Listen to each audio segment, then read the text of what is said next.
this is Wayna. So today we are making tomato and egg. So tomato and egg is a very easy and usual family meal, and I have met some people who doesn't like tomatoes. So if you don't like tomato, leave now, please. But for those who like to learn, here are the materials. Super easy, but there are just a few things that you have to remember to make it taste good. Literally, without putting in too much preservatives to make it taste like ketchup.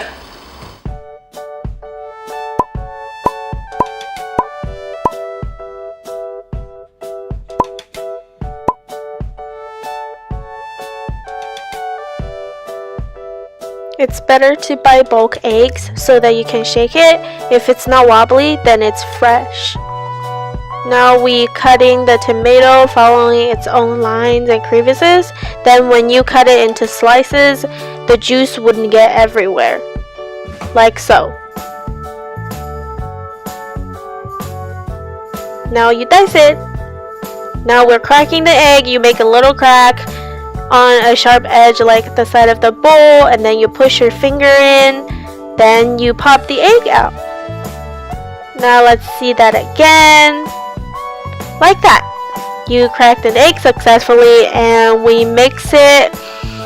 But before we mix it, here's another way to check if it's fresh. If the egg white is runny like this, it's typically not as fresh anymore, but still edible. We're gonna salvage whatever's left for us to make the meal. It's just that the egg doesn't have as much flavor.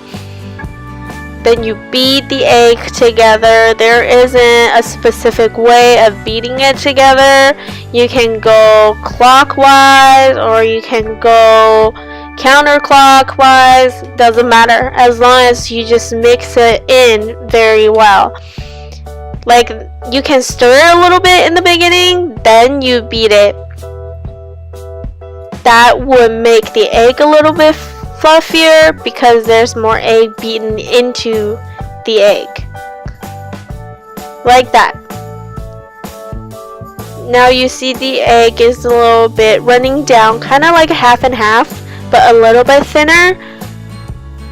That is the right consistency. Then you should stop right there. The next step is to stir fry the tomatoes first before we get to the egg, so you can set it aside for now. So you want to put the wok on medium heat. If you have gas stove, lucky you. You just want to put your palm on the wok, kind of to feel it, not to burn yourself.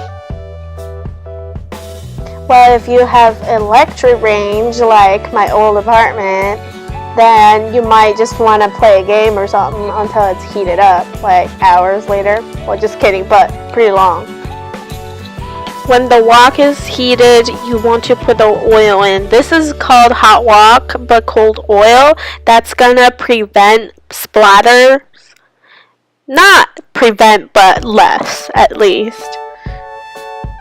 Now we put in the diced tomato. You can see that even though it's cold oil, it's splattering a little bit.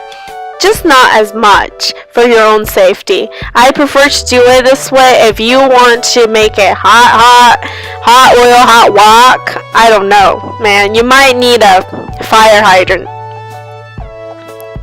You mix it in with your spatula. This time you can add in a little bit of salt to help speed up the process of the tomato turning into a mush. Just a little bit. It's not gonna give it, like, make it very salty. It just help it sweat out a little. You can see that the juice is kind of starting to cling onto the side of the wok. That means it's ready. Like I said, if you have an electric range, you might just want to turn it down to maybe like 3 or 4 out of a 10. So you can just leave it cooking there for a little bit, play a game again. I know it takes forever, it just does. You still want to check it here and there so that, you know, it doesn't burn. And I find it pretty therapeutic to chop the bigger chunks a little smaller. You know, kind of like if you're angry for the day, get it all out in that wok, turn it into love for the tomato. You chop, chop, chop, push, push, push. You just really want to mix it in really well. Then it also helps the tomato to cook down a little bit better into a more like a smooth paste type of consistency. You can see that it's almost ready now, that there aren't very big hard chunks. We can pour it out to put it in a bowl, set it aside, because we'll have to fry the eggs separately before we mix them all in. You want to clean the wok before you fry the egg, because the sugar from the tomato might make the wok really sticky and burn. Make sure to dry off all the water in the wok before adding the oil. Add in the oil just like we said earlier. The more the oil to fry the egg, it's gonna make it more flavorful. And also, I think it helps get rid of the kind of eggy, sort of fishy kind of a smell. I don't like that. It just makes the egg better with more oil. This time you want hot wok and also hot oil. How to check the oil temperature is you make little droplets of the egg. If it fries out like it blooming into a flower, that means the oil has hit the right temperature.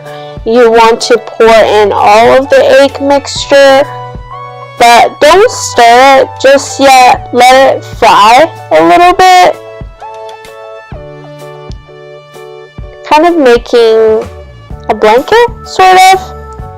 Now you can mix it in and then make it into a smaller pieces. The egg should be really fluffy from the extra oil that we put in earlier. I know it's not healthy, but you know, all of the ingredients combined is pretty healthy. A little bit of oil wouldn't kill you. You can pour in the tomatoes that you felt like the edges of the egg was a little bit browned. Chop the bigger chunks into smaller ones so they're more incorporated. You just really want to mix it in, but you might want to turn it down a little bit to make sure it doesn't dry out too much too quickly. Add in a little bit of salt to your own taste. You just want to check it and stir it here and there to make sure that it doesn't get burnt or stick to the side of the wok. Depends on how much what you like the taste or the texture to be. I don't cook it for very long. It's just maybe a minute or two to make sure that it's all nice and red. It's almost ready now that all the juice are absorbed in. But when I was little, my aunt likes to put in a little bit of sugar to add more flavor. I loved it. But now I'm all about anti-aging, and artificial sugar makes you look older faster, which is terrifying. So I suggest against the sugar, but if you're forever young, go ahead. You can pour it out. You can add a little bit of spring onion to add as garnish. It's personal preference. Okay, we're gonna move on to the EggDropSoup part. This part, guess what? You don't have to wash the wok. You just pour in enough water for yourself, and then you put a part of the tomato that we fried a little earlier. Rinse the bowl to salvage everything. We don't like waste. We're eco-friendly by eating everything. You just stir it here and there. we're gonna cook it down a little bit. Again, you can add a little bit of salt to put in a little bit of flavor, and also help the tomato break down a little bit more further. You know what's the magic for the egg drop soup is that you have to mix in the cornstarch with water a little bit, and you have to quickly mix it in once you drop it into the soup. It will thicken in a little bit, but don't rush anything. Let it cook a little bit. You will see again if it's a thicker consistency, you can lift up your spatula to kind of check to see if it's thick enough.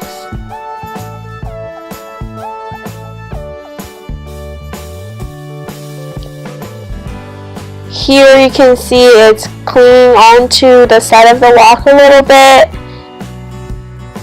So it's about time that we can put in the egg mixture to make the egg drop. You pour it in slowly from the edge, kind of following all of the bubbly sides. That way it will break it into egg drops or egg flakes by itself. But don't stir it right away. Wait for 30 seconds, then mix it all in. Now you have your egg drop soup. Ta-da! Isn't that super easy, like 30 seconds? So here is what I made today. This is the soup. It would taste a little bit more sour, but I like the tart.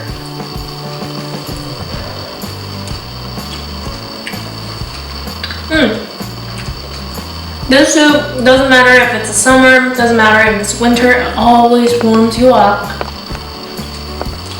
And this one is more of a savory but has a little bit of a sweet.